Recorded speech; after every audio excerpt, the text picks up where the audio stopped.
Hello friends, and welcome to another edition of Transformational Astrology. We have a full moon coming up on Friday, which is Christmas Day, and it's kind of a gift actually. It's quite an unusual configuration. Coming up quite early in the morning on the west coast, a little bit later on the east coast.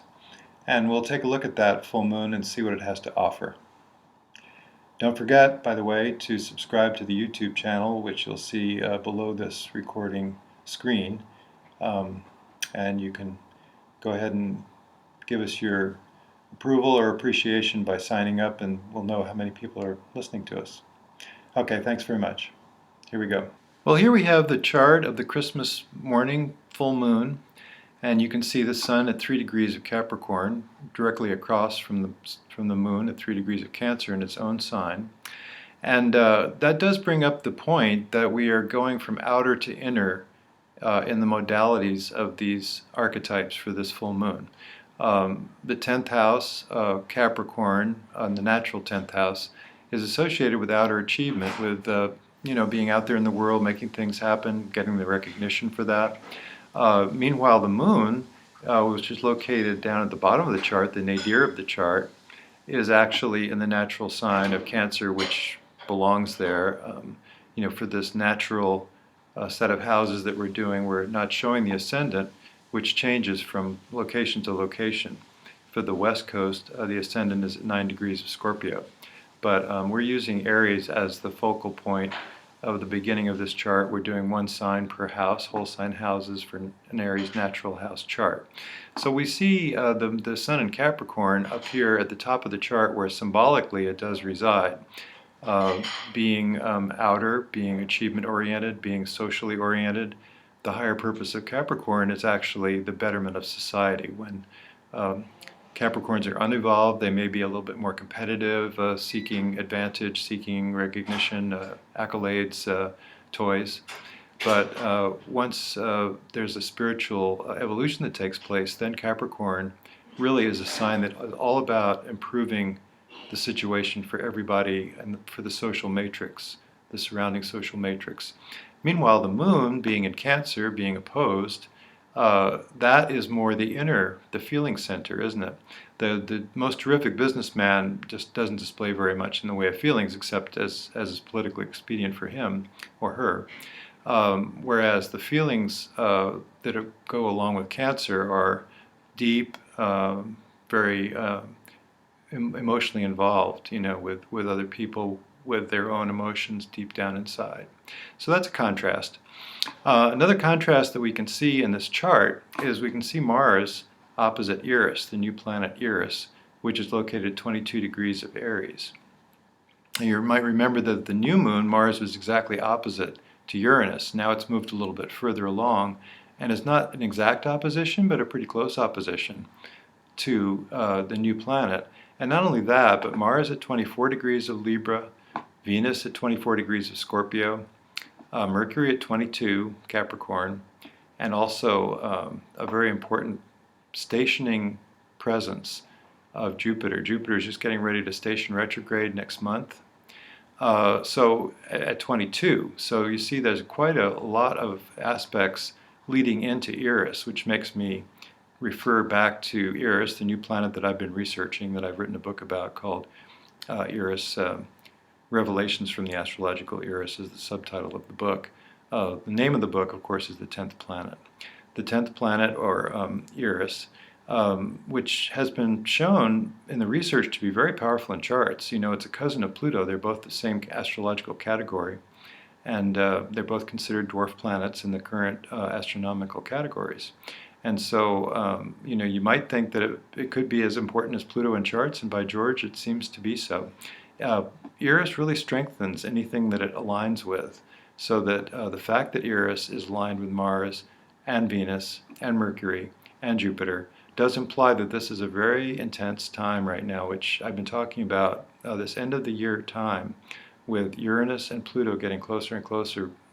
About 2 degrees now, it becomes less than that, down to about 1 degree in January.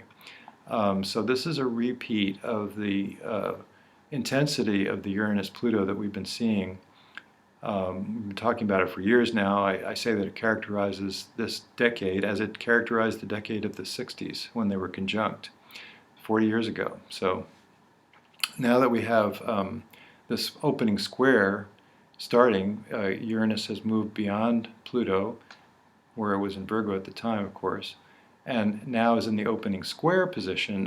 It still indicates that conflict between the vision of Uranus and the transformational energy of Pluto to make change. So this combination is what we call a revolutionary evolutionary combination, and everybody's feeling it. Everybody is very aware of the changes that they're in the midst of, what they have to do, what they can't not do if they want to evolve and grow as human beings. And the society as well is undergoing great shifts right now, as you can see if you look around you in what's happening. Things are getting more intense. There's opportunities now for conflict, opportunities now for peaceful resolution. Another thing that we want to look at in this configuration is we do want to look at Saturn. Saturn rules Capricorn, so it's important now. And Saturn is roughly square to Neptune as it has been. This is something that was exact in the November, December, early December time frame, and now is drifting a little bit further from being exact, but it does come back to exact in the spring and summer of 2016. So we're still in the midst of Saturn square Neptune. It's very important to recognize that because this is again the practical, the here and now represented by Saturn, and the deep inner dimension represented by Neptune, which goes beyond the physical.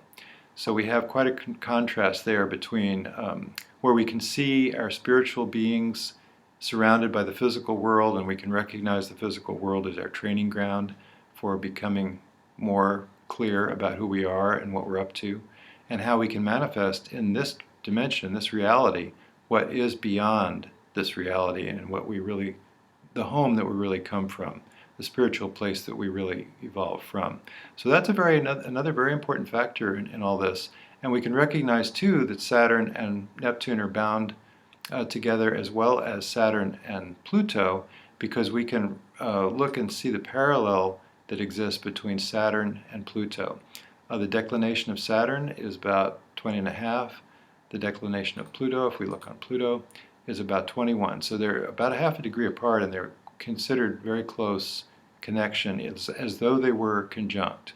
So we have Saturn-Pluto, we have Saturn-Neptune, we have Pluto-Uranus. This is very intense times. We can't get away from that, and the fact that all the inner planets are connected at this point, and a very close square between Mercury at 22 Capricorn and Eris at 22 Aries.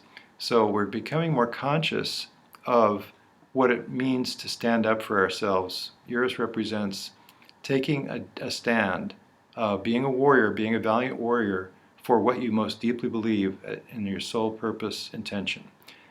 So finding what that is and tuning into it, and at least paying attention to what that might represent.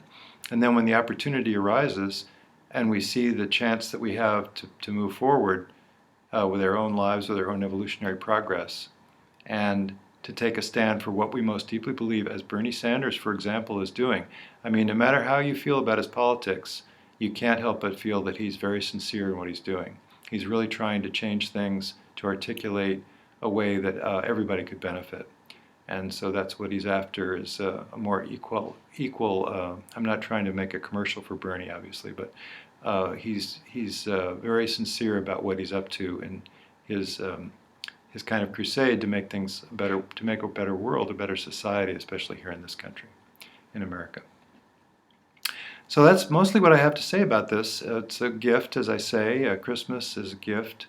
It makes us acknowledge the spiritual side of our lives, to look beyond what we have in the here and now. It goes back to pagan times, of course, representing the solstice, representing the time, the winter solstice, representing the time when, even though in the northern hemisphere darkness is upon us, we know that the light will return.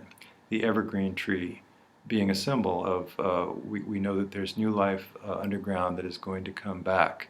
And that is the way our lives are as well, when we recognize that in spite of difficulties, we can see things through to a better tomorrow. Well, I always like to end on resources, and as far as resources go, thinking about Capricorn, thinking about the 10th house, thinking about Saturn as well, which rules Capricorn and very much is part of Capricorn symbology. That's called sometimes the astrological alphabet, that all three of those, the house, the planet, and the sign, are related in meaning. So the 10th house, Capricorn, and Saturn are all related. And talking about that in general terms, the houses, Rudyard has a terrific book about the houses, very philosophically chewy. You know, Rudyard is the dean of 20th century Western astrology, founder of humanistic approach to Western astrology. And Howard Sasportas as well wrote a terrific book on the houses called The 12 Houses. You can't go wrong with Stephen Arroyo. His book, the most famous one, the best one being Astrology, Karma, and Transformation by Stephen Arroyo, Arroyo. Terrific on Saturn, as well as the outer planets, as well as transits, as well as progressions, as well as houses and how those the symbolic relationships of the astrological alphabet are put together. And the Time Passages software as well has great interpretations for all the signs and planets. We do a very nice job of presenting general Western astrology in Time Passages. And then, of course, the book I wrote is called The 10th Planet, Revelations from the Astrological Eras. And I urge you to check it out because it is a new archetype that's coming into prominence now. There's several books already.